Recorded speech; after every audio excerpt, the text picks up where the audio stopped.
5개월 남지 않은 6.4 지방선거를 앞두고 안철수 신당의 가속도가 붙었습니다. 의원들의 개별 만남이 늘었고 여야의 눈치 게임이 시작이 됐습니다. 이진군 경희대 교수, 김태일 영남대 교수, 홍성걸 국민대 교수, 김정진 변호사 모시겠습니다. 어서 오십시오. 안녕하십니까. 안녕하세요. 예.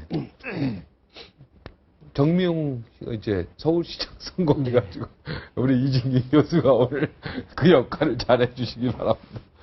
자, 안철수 신당 우리 이 교수님. 예. 안철수 신당 뭐 부산 가서 네. 또 깃발을 탁 잡았는데 어떻게 보십니까? 뭐 출신지니까요. 출신지니까 만약에 안철수 의원이 거기서 성공을 한다면 그 부산시장을 아까 뭐라 했습니까? 새정치 신당? 네. 거기서 만약에 그 후보가 당선된다면 아, 저 안철수 신당 과연 나올 만한 신당이었구나. 뭐 이렇게 되겠죠. 그런데 부산은요. 그런데 다른 지역하고 좀 다릅니다. 영남이지만 영호남 구도일 때는 이제 저 영남에 속하죠. 근데 이 부산은 지역적으로요. 그 6.25 때 전국에서 수많은 사람이 모여가서 갑자기 거대한 도시가 된 겁니다. 1876년에 개항해서 또 거대한 도시가 좀 인구가 늘었지만은 특히 6.25를 통해서 인구가 급증한 그런 도시거든요. 그래서 거기는 팔도 사람들이 다 모여 있습니다. 그리고 이제 또 뭡니까 그 이제 이 노동 집약 산업이라고 그러죠. 신발 산업이라든지 뭐 또 그리고 섬유 산업이나 봉제 산업이라든지 이런 것이 거기 이제 발달했기 때문에 거기 또 전국 그 노동력이 거기 다 집중했습니다. 그래서 부산의 그 경우를 보면 사실은 다른 데하고 좀 다릅니다. 지난번 그 박근혜 후보하고 문재인 후보가 대결했을 때도 전번에 보면 60% 약간 안 됐고 그랬죠. 여기는 40% 약간, 여하튼 6대4 정도가 되었습니다. 근데 다른 영남 지역에 비하면요, 굉장한 약진이죠. 호남 사람들이 20% 넘게 있어요, 거기. 그렇게도 이야기하고, 네. 또 심지어는 30%가 넘는다고도 이야기를 해요. 이야기를 하는데 그 정도로 옛날에 말이죠. 거기서 나는 부산의 호남인을 대표한다. 이래서 국회의원에 캐치프레이즈를 내걸고 출마했고, 거기에 대해서 부산 사람들이 뭐 그러냐고 아무도 안 그랬어요. 그 정도로 부산은 그런 데 비해서는 뭐 이 굉장히 포용력이랄까 이런 것이 아주 다른 데보다는 특별히 다른 데입니다. 그래서 안철수 의원도 거기서 좀 기대를 해볼 수가 있을 겁니다. 새누리당만이 거기 뭐 터줏대 갑니다. 이렇게 할 연고권을 주고 안철수 신당이 그러니까 이번에 부산에서 한 건 올릴 수 있다. 가능성이 있다. 몇 프로? 몇 퍼센트요? 한 반대 반은 봐야 될 거예요. 왜냐하면 50%? 아니 그 전제가 있죠. 예. 오거돈 씨가 이제 거기서 아마 지금 이제 굉장히 1등이죠. 공을 들이는 모양인데 그분이 아마 부산에서 상당히 인망을 얻고 있는 모양이에요. 네. 그런데 그런 분 그러니까 지방선거는 정당보다는 또 인물이 더 굉장히 중시되는 그런 선거거든. 그래서 그런 점에서 볼 때 3파전이 되겠네, 그러면. 새누리당. 예, 또 오거동은 예. 무소속입니다. 예. 근데 원래 사실상 민주당 후보죠, 여기는. 그런데 옛날. 아니 오거돈 씨를 그러니까 옛날 민주당으로 나왔어요. 새정치 신당이 오거돈 씨를 영입해서 만약에 그렇게 나올 수만 있다면 승산이 반대 반반이라는 거지. 오거돈 씨를 새정치 신당에서 예.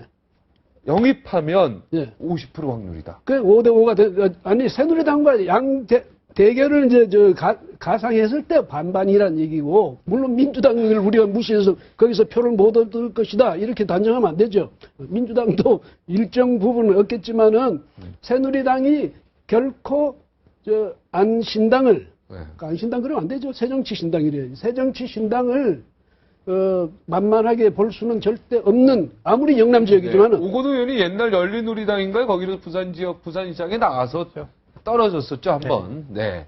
근데 지금 오거돈 그 전 장관도요. 만약에 새정치 신당에서 영입이 오면 진작에 검토하겠다. 야, 그러면 판이 좀 바뀌어질 수 있다. 판이 판이 어울리게 될 거다 이런 얘기. 자, 옹 교수님 어떻게? 우선 전 그 명칭부터 좀 얘기를 말씀드리겠습니다. 우리 속담에 새정치 신당. 우리 속담에 그런 얘기가 있잖아요. 얼굴 가져와라 이름 짓자 이런 얘기가 있습니다. 네. 그리고 많은 뭐 나이 좀 드신 분들은 좀 기억을 다 하실 겁니다. 김봉수 유명하잖아요. 이름 지으려고 그러면 전부 그 앞에 가서 줄 섰다. 네. 그거 왜 그랬을까요? 한국 사람들이 그만큼 이름이라고 하는 것이 장래에 또 앞으로의 성공 가능성이 굉장히 중요하다라고 생각을 해서 그런 일들을 한 거란 말이죠. 뭐 그런 입장에서 볼 때 새정치 신당 결국은 그 새가 두 번 들어가잖아요. 새 네. 것이라는 얘기가 두 번 들어가는데 우리 어법에 보면은요. 하나는 한국말이, 그러니까 한국말이고 하나는 이중 부정은 긍정이고 네. 긍정이 두 번 되면 제가 보기엔 더 큰 긍정이라고 보기는 참 어려울 것 같아요. 하나는 우리말이고 하나는 이제 중국 어쨌든 한자죠. 같은 뜻이니까. 한자. 그래서 저는 뭐 새정치 신당 뭐 차라리 그냥 안철수 신당을 그냥 안신당 그래놓고 잠정적으로 쓰다가 네. 지금 얘기한 것처럼 그냥 공모를 하는 것이 더 낫지 않았을까 하는 생각은 좀 있어요. 너무 식상하다 이 말이죠. 뭐 식상하다는 것도 식상한 것이고 아까 얼굴 가져와라 이름 짓자에서 그 얼굴이 지금 보이질 않는 거예요. 안철수 외에는. 그 사실은 그것이 새정치의 실체 내용이 무엇인가 이게 얼굴이 돼야 되는데 그냥 안철수 의원 외에는 다른 얼굴이 적어도 보이니까. 홍 교수님 정도는 영입이 돼야지. 이제. 아이, 그 무슨 말씀이세요? 아니면 우리 김태우 이제 그런 긴 빼는 말씀 때문에 김태우 넘어가면 네. 과연 그러면 부산에서 성공할 수 있을 것인가? 저는 부산 지역의 여러 가지 특수성 이런 걸 다 우리 이진권 고문님께서 말씀을 해주셨는데. 뭐 그런 것과 더불어서 이번 그 지방선거에 임하는 안철수 신당 혹은 새 신당의 입장은 17개 광역자치단체에서 무조건 다 후보를 낸다. 사실은 가능하다면 기초도 전부 다 지금 내야 되는 저는 상황이라고 보고요. 하루라도 빨리 1시간이라도 빨리 정당을 만들어서 정당 체제로 이 선거를 맞아야 된다. 또 운동도 그렇게 해야 된다라는 그런 생각을 가지고 있고요. 뭐 그런 입장에서 본다면 후보 굉장히 중요합니다. 지금 오거돈 말하자면 전 장관이 진지하게 검토하겠다라고 하는 얘기는 사실상 반승낙 정도는 된 거 아니겠어요? 뭐 그렇지 않다면 이렇게까지 나오지 않아요. 얼마 전에 51%. 네, 제가 볼 때. 얼마 전에 오거돈 전 장관에게 안철수 의원 측에서 접촉했을 때는 부정적이었었어요. 네. 그런데 지금 오면 진지하게 검토하겠다라고 하는 얘기는 마음이 어느 정도 움직였다라고 네, 하는 얘기로 그렇죠. 받아들일 수밖에 없고요. 그렇다면 굉장히 적극적으로 나서서 영입을 하게 될 경우에는 상당히 국민들 입장에서 볼 때는 상당히 재미있는 그런 선거판이 될 수 있고요. 또 사실 이번 지방선거에 저는 가장 중요한 핵심적인 말하자면 핵심 포인트가 뭐 여러 가지가 있겠지만 그 중에서 하나가 가장 큰 것은 저는 민주당과 안철수 신당, 새 신당 중에 어느 정당이 야권의 대표 주자로서 다음 선거에 임할 수 있느냐라고 하는 것을 결정짓는 선거라고 저는 보거든요. 네. 뭐 그런 점에서 저는 이 부산이 굉장히 중요한 그런 지역의 발판이 될 수 있다 이렇게 생각을 근데 연대를 해버리면 그 구분이 안 되죠. 연대해버리면. 그러니까 연대해버리면 구분이 안 돼요. 연대를 구분 정도가 아니고요. 안철수 신당 입장에서 제가 지금 습관에서 자꾸 이렇게 나오는데 안신당의 입장에서 볼 때는요. 연대를 하게 되면 그냥 19대 대선은 그냥 물 건너 간다라고 생각을 하시는 것이 저는 옳다고 연대하면 19대 대선은 물 그러니까 연대라고 하는 것을 지워버리세요. 차라리 안철수 의원 얘기대로 고대라고 하는 걸 그냥 그러니까 연대 학수고대. 학수고대. 연대를 하면 19대 대선은 물 건너가는 거다. 왜냐면 존재 의미가 없기 그렇죠. 때문에 여기서 존재 승부를 의미가 걸어야 된다. 그렇- 안철수 신당은. 네, 저는 야, 윤여준 장관하고 네. 똑같은 생각을 말씀을 하시네. 예, 김태규. 저는 그렇게 보지는 않습니다. 저도 두 가지 말씀드리면 그 당의 이름 굉장히 중요합니다. 네. 그 김춘수 시인이 내가 이름을 불러 주었을 때 비로소 나에게 달려와 꽃이 되었다 뭐 이런 얘기가 있는 것처럼 이름이 중요한데 그 당의 이름은 어떻게 되어야 되냐면 그 당이 지향하고 있는 그 가치를 담는 이름이 되어야 합니다. 네. 우리 정당사에 보면은 뭐 좋은 이름도 있고 그런 점에서 뭐 별로 좋지 않은 이름도 있는데 좋지 않은 일은 뭡니까? 좋지 않은 이름 두 가지를 들려면 네. 열린우리당하고 네. 새누리당입니다. 열린우리당이요? 예, 새누리당. 새누리당? 예, 마찬가지. 왜 안 좋습니까? 왜냐하면 그 두 개는 무슨 가치를 표현하는 개념이 아니지 않습니까? 이념이 전혀 안 들어가 그렇습니다. 있어요. 왜 가치가- 열렸다는 게 열린 게 정의, 얼마나 그런 거. 열린이나 지금 말씀하시는 네. 새나 뭐 똑같은 일이죠. 그럼 뭐 새정치도 이념이 안 보이는데요? 그렇습니다. 그냥 그런 점에서 새잖아. 아마 임시로 저렇게 이름을 달았고 아예 앞으로 민주나 보수 이렇게 딱 들어가는 그렇죠. 게 나- 민주, 공화, 정의, 뭐 녹색 이런 이름들이 들어가는 게 좋죠. 노동, 좋죠. 노동이라는 노동당. 거죠. 예. 네. 그 당이 지향하고자 하는 가치를 명시적으로 이렇게 표현해 줄 때 네. 유권자들이 재빨리 그 정체성을 새누리는 뭐가 확인하는 뭔지 거죠. 잘 새누리가 모르겠어요. 뭐가 뭔지 잘 모르겠어요. 네. 열린우리당이나 마찬가지. 이것도 마찬가지고 새정치장도 마찬가지. 새정치 신당도 저는 마찬가지라고 마찬가지네요. 봅니다. 뭐 그런 점에서 이제 원래 이름을 이제 지으려고 할 때 좀 네. 고민을 해야 되리라고 봅니다. 가치 이념이 전혀 모르겠다. 그렇습니다. 네. 그다음에 이제 부산 문제인데요. 네. 그 이진권 선생님께서 말씀을 하셨던 것처럼 그 인구 구성의 복합성이라고 하는 것 대단히 주목할 만한 점이고요. 근데 부산 경남이 사실은 심상치 않은 이유는 또 있습니다. 하나는 이 지역이 갖는 어떤 역사적 전통의 문제입니다. 여기는 3.15 부정선거 때 아주 결연하게 이승만 정권과 말하자면 대항해서 이승만 정권을 결국 무너뜨리고 민주정부를 세운 역사가 있지 않습니까? 그다음에 또 부마 항쟁이 유신체제 말기에 있어서 그래서 그 서두리 5.18로 연결되지 않습니까? 박정희 정권을 무너뜨리는 역할을 했습니다. 항상 부산에서 시작하고 광주에서 종집을 찍어요. 예. 부산에서 올라와서 이제 서울에서 종지부를 찍었죠. 과거에 아니 5.18 광주 5.18은 이제 광주에서 찍었죠. 광주에서 시작했고요. 예. 그래서 그런 어떤 역사적 전통이 있다고 하는 지역이라는 점을 우리가 주목해야 되고, 또 하나는 3당 합당을 통해서 이른바 호남을 포위하는 지역연합을 형성하기 전에는 부산 지역이 야당 도시였습니다. 김영삼이라는 지도자가 이끌고 있는 오래전부터 그 야당 정당을 지지하는 그런 아주 야도의 명성이 있던 도시인데, 부산 마산. 네. 3당 합당의 그러한 그 담합 구조를 이제 깨고 나서자라고 하는 움직임이 이제 생겨나고 있고요. 그것을 더욱더 촉진하고자 하는 것은 역시 문재인, 안철수라는 야당의 두 대안적 지도자가 그 지역의 연고를 가지고 있다는 사실. 뭐 이런 점들이 우리 이 선생님이 말씀하신 그 인구의 복합성과 더불어서 이 부산 경남 지역이 뭔가 좀 심상치 않은 일을 만들어낼 수 있는 가능성을 가지고 있다. 이런 생각을. 오거돈 장관이 그러면 새정치신당으로 들어가면 가능성이 높다고 보시는 그렇습니다. 그래서 저는 이 지역 내에 그러한 잠재력들을 잘 동원해내고 모양을 만들어낼 수 있는 선거 구도를 어떻게 만드느냐. 여기에 따라서 대구 경북 지역과는 다른 어떤 결과를 낼 수 있는 뭐 이런 가능성이 충분히 있다. 저는 그렇게 생각을 하고, 네. 아마 안철수 의원도 그런 가능성 때문에 지금 연달아서 2차례, 3차례 이렇게 부산을 연이어 방문하는 것 같아요. 그런데 이 부산 방문을 통해서 부산에서 지지를 얻는다고 하는 것은 역시 다른 지역에 영향을 주게 됩니다. 나중에 우리가 얘기를 해야 되겠지만 결국은 다른 지역에서 지지를 얻을 가능성이 있다고 하는 사실은 광주 호남 지역에서 지지를 얻어낼 수 있는 그런 또 잠재력을 형성하는 것이거든요. 당연하죠. 만약 부산에서 이겨버리면은 호남도 움직일 수 있죠. 그렇습니다. 호남 지역은 뭐 전통적으로 이른바 전략적 투표를. 그러면 이번에 지역이니까. 오거돈 전 장관한테 유비가 제갈간 때 가서 무릎 꿇은 것처럼 삼고초려해서 무조건 영입해야 되네요. 그렇습니다. 안철수 그런 의원이. 그것과 더불어서 민주당과 안철수 신당이 적절히 이 선거를 위한 어떤 구도를 만들기에 어떤 밑그림을 잘 그려야 하는 과제가 남아 있다고 보겠습니다. 오거돈 장관한테 가서 무릎 꿇고 꼭 영입을 해라.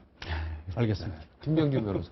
앞에서 다 대부분 말씀을 해주셔가지고 그러니까 항상 예. 독특한 논리로 또 정리가 되지 않습니까? 예. 근데 안철수 의원이 어쨌든 뭐 대통령이 되기 위해서는 이번에 이제 전국 정당을 반드시 만들어서 일정 부분 성공을 해야 되고, 그러면 전국 정당이 되는 지름길은 수도권, 충청권, 호남권, 영남권 이제 각각 교두보를 마련해야 되는데, 어차피 호남권은 이제 기대가 크다 보니까 거기서는 일정 부분 교두보가 나올 가능성이 높고, 수도권 역시 가능성이 충분히 있어 보이고, 네. 그렇다면 이제 영남권에서 반드시 뿌리를 내려야 되는데, 영남권에서는 결국은 이제 경북 대구권하고 결국은 이제 부산 경남권 한다면 경북 대구권은 사실상 불가능한 상황이다라고 봐야 될 것 같고요. 결국은 이제 부산이 제일 가능성이 높아 보인다라는 상황에서 아마 안철수 의원이 이제 부산 쪽에 집중 공략을 할 수밖에 없는 이런 상황인 것 같고요.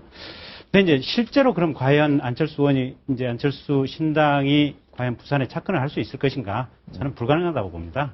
기본적으로 지금 이제 2010년도에 지난번에 우리 김두관 지사가 지금 경남지사 당선이 됐었죠. 근데 부산에서 안철수 신당의 승리하기 불가능하다. 네, 불가능하다. 오거돈 씨 영입한다고 해도 거의 불가능에 가깝다. 왜 세 분이 의견이 역시 다른 게 하나 있죠. 예, 독특한 의견을 하나 좀 내보겠습니다. 오거돈 장관하고는 안 된다. 그러니까 전체적으로 이제 선거라고 하는 것이 이제 물론 지방선거도 큰 선거의 구도가 있고 개별 인물의 어떤 특성이 있는데 어차피 기본적인 틀은 지금 선거의 큰 구도를 따라갈 수밖에 없는 상황입니다. 근데 이제 지난번에 2010년도에 이제 김두관 지사가 당선이 됐던 것은 그때 당시 이제 노무현 대통령이 서거했다고 하는 큰 변수가 있었죠. 그래서 이제 그게 그 변화의 추동력이 됐었고, 그때 이제 김두관 지사가 무소속으로 출마를 하면서 한나라당에 반대되는 모든 세력을 다 연합해서 갖고 결국은 이제 노무현 대통령 서거라고는 어떤 감정적, 정서적 문제, 이 두 가지가 폭풍처럼 이제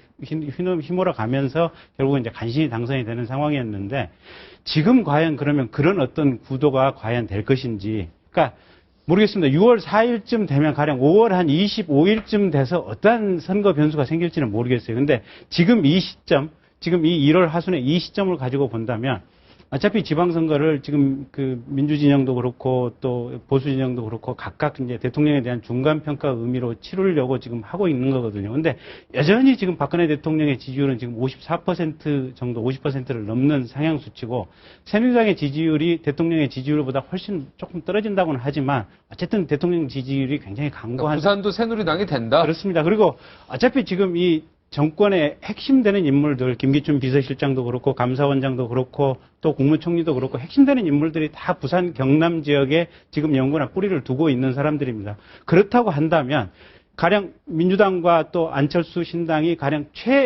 어떤 상황에서 네, 마지막에 연대한다면. 연합공천 연대까지 한다고 하더라도, 그리고 오거돈 씨를 어떻게 영입해서 한다고 하더라도 결국은 그 큰 파도를 넘어가기는 쉽지 않을 것이다. 그래서 최선의 어느 정도, 지난번에 이제 김정길 장관이 2010년도에 44% 득표가 네. 아마 하셨을 겁니다. 그래서 아마 40% 정도대의 득표는 가능할지는 모르겠지만 결국은 부산시장을 얻어내는 것은 그렇게 쉽지는 않을 것이다. 저는 불가능하고 봅니다. 그렇게 보고 있습니다. 저는 가능할 수도 있을 것 같다는 생각이 그 촉이 오는데 우리 김 부분적으로 느낌을 느낌이 느낌을 제가 잠깐 말씀. 네. 이제 대구 경북하고요. 네. 저 부산, 경남, 울산 이 같은 영남 지역이지만 다르죠. 조금 느낌이 다릅니다. 네. 또 정서도 좀 다르고요. 네. 또 최근에 와서 이해관계도 다릅니다. 충돌이 네. 있어요. 예를 들면 뭐 국제 공항 건설을 두고서 양 지역이 굉장히 치열하게 경합을 했거든요. 과거에 그 다른 것을 보여주는 것이 지금 비서실장 하시는 그 김기춘 의원이 네. 과거에 우리가 남이가라고 하는 구호를 통해서 그 부산 경남에 흔들리는 민심을 잡아보려고 했던 거거든요. 네. 그건 뭐냐 하면 집 사건. 예. 대구 경북과 부산 울산 경남이 조금 다른 느낌을 가지고 있다는 것을 보여주는 것입니다. 그리고 지금 박근혜 대통령께서 부산 경남 분들을 많이 이제 스카우트해서 등용을 하셨어요.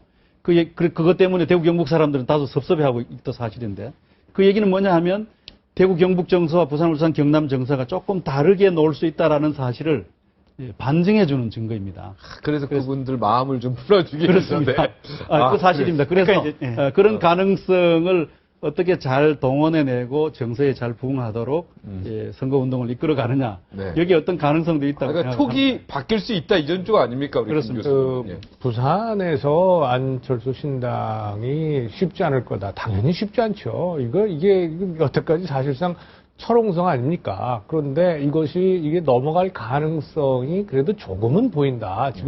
지금까지와는 달리. 네. 그거를 이제 오거돈 장관을 영입했을 때. 네, 그런 것이고요. 근데 그 이유가 여러 가지가 있습니다만은, 우리가 지금까지 언급한 거지 않은 것 중에서 하나가 뭐냐면 지금 새누리당에 이렇다 할 지금 주자가 보이지 않는 것도 문제예요. 그러니까 이게 항상 상대적인 게임 아니겠습니까? 네. 그런데 우리가 얘기할 때 벌써 오거돈 전 장관을 계속 얘기하고 있지 않습니까? 그리고 해수부 우리가 지금 이미 가 있죠? 뭐 이런 그러니까 그리 간 건 아닙니다만. 권천은 대사 있지 않습니까?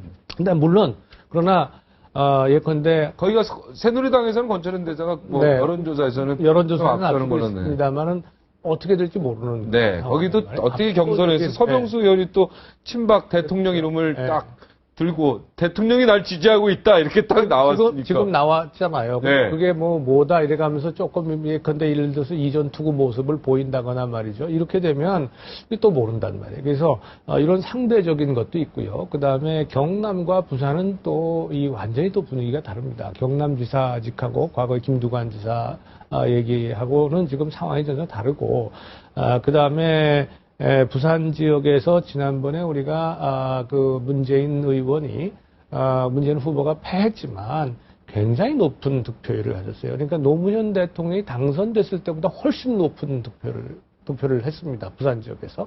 이거는 당연히 유념해야 될 대목이다. 저는 그렇게 봅니다. 그래서 지난번에 아까 말씀하셨습니다만 40% 대를 40% 가까이 얻었단 말이에요. 그래서 이런 것으로 놓고 볼 때에 물론 지금 야권 분열이라고 하는 것이 굉장히 중요한 변수인 건 분명한 사실입니다. 그런데 따라서 그것 때문에 지금 말씀하신 것처럼 불가능할 것이다 이렇게 얘기할 수도 있어요. 그러나 작지만 가능성이 지금 보일 수는 있다. 뭐 그 가능성 뭐 정치라는 것이 확신을 가지고 하는 것이지. 근데 그걸 이게 뭐 어차피 이제 확실하다고 가령 하는 건 각 아니잖아요. 지역에서 지역 구도가 깨져서 가령 영남 쪽에서 뭐 어떤 이제 야권 진영의 어떤 자치단체장이 당선이 되고 또 호남 쪽에서 여권 진영의 자치단체장이 당선이 된다 이러면 지역 구도가 깨진다는 당위론적 측면에서는 참으로 아름다운 모습이겠으나 어쨌든 주민들의 투표 성향이라든지 현실을 지켜보면 그게 그렇게 쉽지 않을 것이다. 그래서 방금 홍성걸 교수님 말씀하신 대로 아니 우리 고장 출신이 대통령이 되는 것처럼 사실은 내가 잠재적으로 조금 어떻게 보면 이 청와대 권력하고 조금이라도 간단하게 연결될 수 있는 끈이 하나라도 더 생기고 또 우리 고장 출신이 대통령이 되는 것처럼 자랑스러운 것이 어디 있습니까? 근데 그런 상황임에도 불구하고 문재인 후보에게 최대로 간 투표가 지금 40%가 안 됩니다. 한 38%인가 지금 그렇게 기억을 하고 39% 정도니까 9.. 결국은 그 선을 넘어가기는 네. 쉽지 않을 것이다. 알겠습니다. 그러면 아니 잠깐 저기 김 변호사님이 지금 굉장히 현실적인 네. 평가를 해주셨거든. 그게 사실은 더 나중에 보면 결과에 더 가까울 수가 있어요. 그런데 문제는 바로 이번 이 계기가 예? 새누리당과 안신당이든 누구든 간에 이 새누리당이 굉장히 고전을 부산에서 특히 고전을 해야 되는 그런 선거전이 될 것이다. 그 점이죠. 그 다음에, 왜냐하면 이게 이제, 그동안 사실은 1971년에 그 대선 때, 그때 이후로 양측이 영호남 간의 대결 구도가 생겼거든. 네, 그게 지역 이제 감정이 생겼죠. 강철 같은 구도가 생긴 거예요. 네. 그 이전까지는 뭐냐면 지금 아까 김 교수님 말씀처럼 여촌야도예요. 그 전에는. 네. 그런데 그것이 갑자기 그렇게 돼가지고 영호남으로 무조건 구분이 돼버렸는데, 이제 그것이 아까 홍 교수님 말씀대로 어떤 추세가 이제 생기기 시작했어요. 추세가. 그래서 뭐 말하자면 특히 이제 부산, 그다음에 경남 이쪽에서 그런 일정한 추세가 생기기 시작했으니까 이 추세가 이번 지방선거를 계기로 해서 더 이제 가소가 되느냐 안 되느냐 여기 우리가 굉장히 관심 깊게 지켜봐야 될 대목이 아닌가 그 말씀이죠. 예. 부산이 이제 이런 변화가 가령 생긴다면요. 그 3당 합당 구도가 이제 해체되는 것이거든요. 그러니까 지역 포위 전략이 해체되고 한국 사회 전체의 정치 시스템이 재구성되는 계기가 될 거예요. 그런 점에서 하여튼 부산, 울산, 경남 이 지역의 선거가 이번 선거에 있어서 굉장히 중요한 관심 지역이 될 것이라고 보는데 네. 저는 이제 한 가지 그럴 가능성이 있다고 하는 것에 이제 덧붙일 요소는 결국은 박근혜 이후 체제를 누가 준비할 것이냐 하는 것이 굉장히 중요한 쟁점이 될 수가 있을 거예요. 이 쟁점을 비새누리당 진영 쪽에서 잘 규합하고 엮어내기만 하면 사실은 박근혜 대통령 이후에 뭐 대구, 경북도, 부산, 경남도 다들 지금 대안이 없지 않습니까? 새누리당은 눈에 보이는 그런 상황에서 이제 노무현의 뒤를 잇는 문재인 또 다른 야당의 어떤 정체성을 가진 안철수 이런 두 걸출한 지도자가 박근혜 이후 시대를 책임지겠다. 뭐 이런 얘기를 하고 나선다면 부산, 울산, 경남 사람들이 기분이 나쁘지 않을 일이라고 저는 생각하고. 뭐 선거 전략까지 여기서 이렇게 얘기해 주시면. 아니, 이거 선거법 위반입니까? 그건 아니죠. 박근혜 정부 이유는 내가 책임지겠다. 하여튼 이렇게 그것이, 먹힌다 이 말 아니에요? 아, 그렇죠. 아마 그런 것을 선거의 중요한 전선으로 해서 네. 부산, 울산, 경남 사람들의 마음을 움직이면 네. 불가능한 것도 아니다. 뭐 이런 얘기를 드린 거죠. 엄청난 네. 팁을 지금 안 아, 줬습니다. 주고 넘어.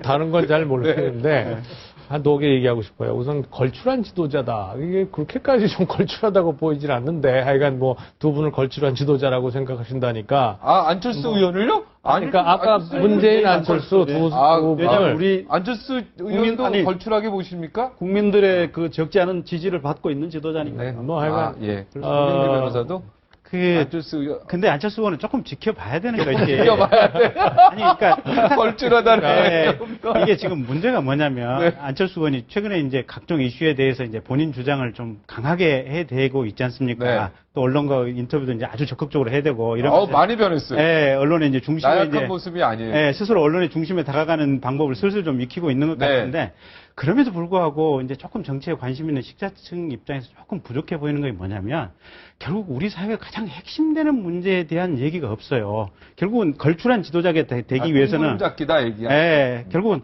아니 가령 지금 기초선거 지금 이 공천 문제 그거는 폐지한다 그랬잖아요. 예, 폐지 그 문제는 사실은 어떻게 보면 큰 흐름에서 보면 아주 조그만 이슈에 불과하거든요. 네. 지금 우리 사회가 가지고 있는 당면한 문제, 결국 부가 너무 편중돼 있다. 또 국가 권력의 상당 정도를 특히 경제에 관한 한 대기업 재벌들이 다 가져가 버렸다. 최근에 지금 삼성 보면은 뭐 학교별로 이렇게 쿼터 얼마씩 주느냐 가지고 지금 전국이나 모든 교육계가 지금 떠들썩하지 않습니까? 그게 단적으로 보면 국가의 권력이 결국은 대기업으로 넘어갔다는 방증들이거든요. 그러면 이런 현실적인 문제들을 어떻게 해결할 것인지에 대해서 구체적인 방안을 내놓고 거기서 본인이 몸으로 싸우는 듯한 모습이 나와야 되는데 사실은 좀 약해요, 보면. 지금 뭐 박지원 의원도 전남도지사 경선에 참여하겠다. 네.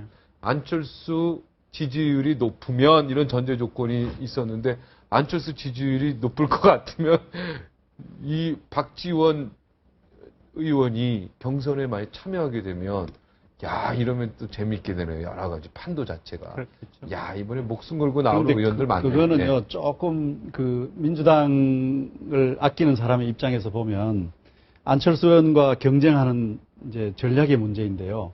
이제 박지원 의원 같이 중진과 무게감 있는 지도자를 내세워서 안철수 신당하고 대결할 수도 있지만 또 다른 대안을 생각해 보는 것도 중요하다고 봅니다. 민주당에서요. 그렇습니다. 민주당이 과감히 자기 혁신을 통해서 뭔가 새로운 인물과 새로운 가치와 새로운 노선들을 만들어내고 그것들을 국민들에게 제시할 때 비로소 안신당하고의 경쟁력이 생겨나지. 과거에 아주 뭐 경험이 많고 뭐 다선 의원이고 오랜 경륜을 가진 지도자를 내세운다고 해서 과연 경쟁력이 생기겠느냐. 이런 점은 좀 고민을 해야 될 대목이 아닌가 싶어요. 그래도 박지원 의원이 워낙 또 지역에 잘 이렇게 누비고 다니셔가지고 네, 인심을 잃지 않으셔서 김 교수님, 김 교수님 아까 말씀하신 걸출한 이거는 김 교수님의 마음이 너무 좋아서 전혀 그 사람들 검증되지 않은 두 분도 다 마찬가지인데 근데 앞으로 걸출하지 않다. 그러니까 앞으로 어떻게 하시느냐에 따라서 네. 걸출한 리더가 될 제목은 돼요. 근데 네. 걸출하다 김 교수님 너무 이제 인심 쓰신 거고 그다음에 말이죠. 민주당이 제 생각에는 이상론으로서는 김 교수님 말씀이 맞습니다. 왜냐하면 민주당이 오히려 안신당보다 더 신당답게 더 새로운 정치를 추구하고 이번에도 뭐 이제 혁신하겠다고 그러지 않습니까? 비주류에서 혁신 모임도 갖고 이렇게 해가지고 자기 몸부림을 쳐가지고 거기서 새로운 그런 가치를 창출하고 또 새로운 목표를 설정하고 이렇게 해서 또 당 구조도 새롭게 바꾸고 하면 되겠는데 제가 참 좀 유감스럽게도 아마 육사지방선거는 기존 구조 안에서 그러니까 결국 누가 지명도를 더 가졌느냐 이 싸움 왜냐하면 지금 맞닥뜨려 있거든요. 그 안철수 신당을 이길 수 있는 길은 뭐냐? 그러니까 지금 민주당이 생각하는 그대로 거예요. 좀 더 지명도 있는 사람, 좀 더 무게감 있는 사람 이런 사람들 내세우지 않으면 이길 수 없다는 그런 아주 위기의식을 갖고 있으니까 김 교수님의 그 이상론적인 바람에도 불구하고 그런 희망에도 불구하고 아마 구도는 종전 구도대로 가지 않을까. 그래서 대한민국 역사에서 항상 김태일 교수님의 그런 어떤 이상적인 걸 정치권이 못 쫓아왔어요. 국민도 못 쫓아오고. 제가 아까 말씀드리다가 걸출한 지도자론 때문에 그냥 넘어갔는데 아니 이 문재인 의원을 걸출한 지도자라고 하는데 저는 절대 반대입니다. 안철수 의원은 아직 덜 익었고 아직 덜 성숙을 했고 왜냐 문재인 의원은요 지금까지 지속적으로 국민을 편갈랐어요. 그것이 지금 사실상 문재인 의원과 친노 세력이 왜 국민들로부터 지지를 못 받고 있느냐 하는 것의 가장 근본적인 이유입니다. 그런데 그분을 걸출한 지도자고 미래의 제목이다? 저는 절대 동의할 수가 없습니다. 그 점에 대해서는 그렇고. 그 다음에, 이번 지역구도의 어떤 변화 문제는요, 저는 결과적으로 볼 때 예를 들어서 부산에서 야권 후보가 꼭 당선되지 않더라도 야권 후보가 얼마나 지지를 받느냐 또 호남에서도 마찬가지입니다. 호남에서 여권 새누리당 이전 쪽의 후보자가 당선되지 않더라도 여기서 어느 정도 득표를 받느냐라고 하는 것 자체가 우리 그 지역 균열의 어떤 그 지역 균열 구조 우리 대한민국 정치의 아주 근본적인 문제 중에 하나잖아요. 어느 정도 지역적인 경쟁은 반드시 필요합니다. 전 세계 어느 나라도 지역적인 어떤 특색과 그런 그 지역 경쟁 구도는 있어요. 그렇지만 우리는 그 수준을 훨씬 넘어선 지금 지역 갈등이 있단 말이죠. 그러니까 이것을 완화시키는 그런 그 지렛대는 될 것이다 이렇게 보고요. 세 번째, 아까 무게감과 지명도가 높은 후보들을 이제 공천을 해서 뭐 우리가 뭐 기초도 있고 의원도 있고 그렇지만 이렇게 광역자치단체 장 중심으로 얘기할 수밖에 없긴 한데 그 선거에 이렇게 이제 후보를 내서 오죽하면 박지원 의원이 나도 내가 만약에 안철수 신당 쪽의 후보와 지지도가 높아지면 내 자신이 나서겠다라고 지금 한단 말이에요. 그럼 과연 유권자 입장에서 한번 보자고요. 무게감과 지명도가 높다고 해서 그분이 예컨대 광주시장 혹은 전라남도지사, 그러니까 예를 들어서 어느 거든지 간에 어느 자리든 간에 전남지사직을 제대로 수행할 수 있을 만한 자격과 능력을 가지고 있는 건가, 의지를 가지고 있는 건가, 이런 생각을 물론 그렇죠. 그런데 그럼 예를 들어서 중앙정치 쪽에 훨씬 더 관심을 가지고 오히려 그것이 앞으로 중앙정치에 무슨 일이 일어나느냐라고 하는 것이 도정의 중심이 될 가능성은 없는 건지 이게 과연 도민의 입장에서는 가장 바람직하다고 보기는 어려운 거거든요. 그래서 저는 지방선거는 지방 위주로 이게 진행이 되는 것이 옳지 당선 가능성만 가지고 여기저기서 마구 투입을 해가지고 하는 것은 그렇게 해서 혹시 서로 한두 자리를 건질 수 있다 하더라도 그러한 정당이 과연 그 지역에서 그야말로 맹주고 계속해서 지역적인 지지 기반을 가져갈 수 있다고 볼 수 있겠는가? 좀 회의적인 거고. 오늘 여기까지 하겠습니다. 벌써 다 아니, 그게 아니라 이제 두 번째.